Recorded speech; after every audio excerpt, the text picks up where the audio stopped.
Namaste everyone, welcome to Vidhi Vidhan Jyotish. My name is Priyanka and I am learning Vedic astrology and इसके साथ साथ में मैं tarot reading भी practice करती हूँ। आज मैं आपसे एक बहुत इम्पॉर्टेंट बात पर बात करना चाहती हूँ, एक बहुत इम्पॉर्टेंट टॉपिक पर बात करना चाहती हूँ जो कि जुड़ी हुई है ग्रहों के नाम से, प्लैनेट्स के नाम से जुड़ी हुई एक बहुत इम्पॉर्टेंट बात मुझे आपसे शेयर करनी है।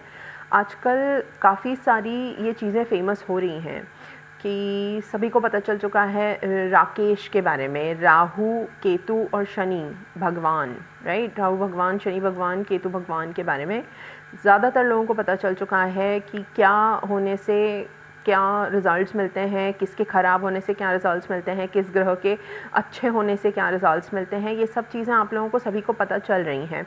बिसाइड्स आप इनके रेमेडीज़ के बारे में भी जानने लगे हैं और ये एक कॉमन टॉपिक ऑफ डिस्कशन बनता जा रहा है। तो इस सिलसिले में मैं आपको ये बताना चाहूँगी या याद दिलाना चाहूँगी कि पुराने ज़माने में आप कभी अगर जाते थे अपने पंडित जी के पास, महाराज जी के पास, या आज भी अगर आप जाते हैं तो आप देखते हैं कि उनका एक फिक्स्ड स्थान होता है, गादी होती है जहाँ पर वो बैठकर रीडिंग लेते हैं, राइट। तो रीडिंग लेते हैं, आई मीन आपसे बात करते हैं या कुंडली को हाथ लगाते हैं, ठीक है। उनके जो शास्त्र वगैरह रहते हैं वो भी वहीं पर पड़े रहते हैं। तो मैं बोलने की कोशिश ये कर रही हूँ कि चाहे जैसे हम ग्रहों का नाम नहीं ले सकते हैं, 3 इम्पॉर्टेंट बातें मैं आपको बता रही हूँ। पहला तो आप नाम लोगे ही नहीं। आप अंदाज़ा लगाएं कि ये ग्रह कितने बड़े हैं, कितना ज़्यादा साइज़ है इनका, हम इनके सामने एक कण भी नहीं लगते हैं और हमारे जैसे तुच्छ प्राणी इनका नाम ले लेते हैं ऐसे ही।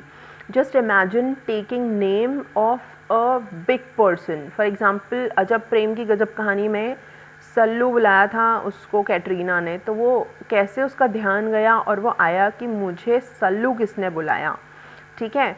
अब आप सोचो किसी बड़े बिजनेसमैन का, किसी पॉलिटिशियन का, क्या आप ऐसे ही उठा के नाम ले लोगे? जब आप एज एक ह्यूमन बीइंग का नाम नहीं ले सकते हो तो इतने बड़े ग्रह जो हमारे सोलर सिस्टम के का एक इतना बड़ा पार्ट है, we all are dependent on each other, तो आप क्या उनका नाम ऐसे ही ले लोगे? तो उनको थोड़ा सा कुछ फ़र्क नहीं पड़ेगा? चलो, अगर वो ग्रह आपके लिए अच्छा है तब तो ठीक है, लेकिन अगर वो ग्रह आपके लिए आपको बुरे रिजल्ट्स दे रहा है तो आप तो उसको बोल रहे हो ना, बैल मुझे मार, पहला। दूसरा, आपको नाम लेना है तो आप रिस्पेक्ट के साथ लेंगे। राहु भगवान, केतु भगवान, शनि भगवान, या उनका देव लगाइए या जी कहिए, आप उनका नाम इज़्ज़त से लीजिए। समझ में आया? इसी तरह से हम जो सल्ख करते रहते हैं, मतलब मन ही मन कोसते रहते हैं अपने नसीब को, प्लैनेट्स को भी हम कोसते हैं, उसमें हम ऐसे ही उनका नाम फिर से ले लेते हैं, उनको इतना कुछ बुरा भला कह देते हैं। तो you have to be careful with that, ठीक है। ये जो ज्ञान आजकल बढ़ रहा है ना, और ये सारे लोग, मतलब जो एस्ट्रोलॉजर्स या टैरो रीडर्स, ये सब लोग जो ऑकल्ट साइंसेस के साइकिक पर्सनालिटीज़ हैं, ये सब जो नाम ले रहे हैं ना, आप इनका खुद का कॉन्डक्ट देखिए। ये लोग शुद्ध अवस्था में होते हैं, अच्छे कपड़े पहने होते हैं, सही जगह पर बैठते हैं, भले ही वो टिपिकल उस पुराने ज़माने वाले स्थान पे नीचे नहीं बैठते हैं, बट एटलीस्ट उनकी एक प्रॉपर चेयर होती है, ऑफिस होता है उनका, ठीक है। तो वहाँ पर वो बाकी सांसारिक काम नहीं कर रहे होते हैं। आप समझने की कोशिश करिए, ठीक है। तो आपको इन बातों का काफ़ी ज़्यादा ध्यान रखना है। You are common people, you can't be talking about these planets just like that. इनसे आपके काम बनेंगे तो बाद में उपाय, थोड़े बहुत उपाय करके, उससे ज़्यादा बिगड़ेंगे पहले। Third, purity. हमें इनके नाम, आपको अगर नाम लेने हैं तो आप नहाए हुए होने चाहिए।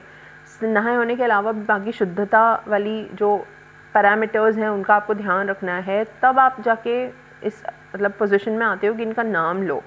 हम लोगों को ये रूल्स पता होते हैं, राइट।